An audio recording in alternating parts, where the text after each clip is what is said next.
அப்புறம் உங்களுக்கு இது ஞாபகம் இருக்கும் அப்படின்னு நினைக்கிறேன். இதில் இந்த மாதிரி ஸ்டார்ஸ் எல்லாம் இருக்கும். இதில் இந்த மாதிரி இந்த பாருங்கள் மூன் மாதிரி அந்த டிசைன் இருக்கும். இந்த மாதிரி இந்த நமக்கு குட்டி குட்டி குட்டி குட்டி இதை கட் பண்ணி நம்மளுடைய செவத்தில் அல்லது வாலில் நம்மளுக்கு ஒட்டி அதை அந்த ரேடியம் வந்து அப்படியே க்ரீன் கலர்லாம் பார்க்குறப்ப அந்த ட்விங்கிள் ஆகும் பாருங்கள் நைட்டில்.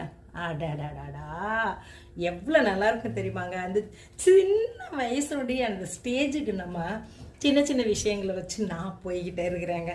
ஏன்னா இந்த மாதிரி எல்லாம் நான் வந்து தேடி தேடி பர்ச்சேஸ் பண்ணுவேங்க. இது ஒன்றும் ரொம்ப பெரிய விஷயம் இல்லை. ஒரு 100 ருபீஸில் நம்மளுக்கு வந்து என்ன செஞ்சிருது, பழைய நினைவுகள், பழைய இந்த சிறு வயசு ஹாப்பினஸ் எல்லாமே கிடைக்குதுங்க. அதனால் இது நான் உங்களுக்கு நான் ஒட்டிட்டேன், ஆல்ரெடி நான் ஒட்டியாச்சு. அதையும் நான் உங்களுக்கு காட்டுறேன் பாருங்களேன். ஃபுல்லாக பாதி ஒட்டிட்டேன். எவ்வளோ நல்லா இருக்குது. அந்த ஸ்டாரை பிச்சு பிச்சு பிச்சு பிச்சு அந்த 3 பிச்சு பிச்சு அது எல்லாத்தையும் அப்படியே நம்மளோட வாலில் நான் ஒட்டியாச்சு. அதை நான் உங்களுக்கு வீடியோவில் காட்டுறேன் பாருங்களேன். அப்புறம் இங்கே பாருங்கள் ரோசஸ். இந்த ரோசஸ் எப்படி செஞ்சேன்னு நினைக்கிறீங்க? நம்மளுடைய டிஷ்யூ பேப்பர் இருக்குல்ல, அதில் இந்த ரோசஸ் செஞ்சேங்க. அது செய்கிறப்ப அந்த சின்ன குழந்தையாவே உண்மையிலேயே நான் மாறிடுறேன் என்னைய. இங்கே பாருங்கள் அழகாக ரோசஸ் நான் செஞ்சு வச்சாச்சு.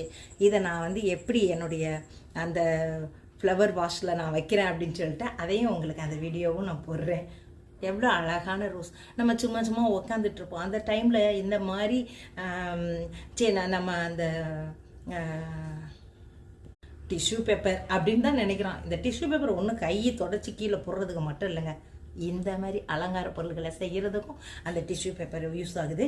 இதை நம்ம வந்து சின்ன சின்ன விஷயங்களை செய்கிறது மூலமாக நம்மளுக்கு ரொம்ப சந்தோஷம் வருதுங்க. நம்ம மனசுக்கு நம்ம சந்தோஷப்படணும் அப்படின்னா எங்கேயும் வெளியே போய் பணம் செலவழிச்சு ஆயிரக்கணக்காக செலவழிச்சு தான் நீங்கள் சந்தோஷம் தேடணுமா? எங்கேருந்து கார் எடுத்துகிட்டு இந்த சிட்டிக்குள்ளே போய் ட்ராவல் பண்ணி அங்கே எங்கெங்கே சுற்றி அங்கங்கே திரும்பி வர்றதுக்குள்ளே போதும்போது நான் இருக்கிற போய் சந்தோஷத்தை தேட போவோம். ஆனால் சந்தோஷமே இல்லாமல் தான் ரிட்டர்ன் ஆகும். ஏன்னா அவ்வளோ வெயில், அவ்வளோ டிராஃபிக்கு, அவ்வளோ ஜன கூட்டங்கள், அதுக்கு அதோட மத்தியில் சந்தோஷத்தை எங்கெங்கே வெளியே போய் தேடுறது?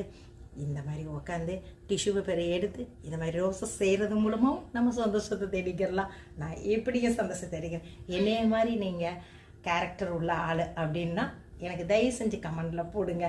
நீங்களும் இதே மாதிரி என்னைய மாதிரி எல்லாத்துலேயும் சின்ன சின்ன விஷயங்களில் நீங்கள் சந்தோஷத்தை தேடுறவங்களா அதை பார்த்து எனக்கும் போடுங்க.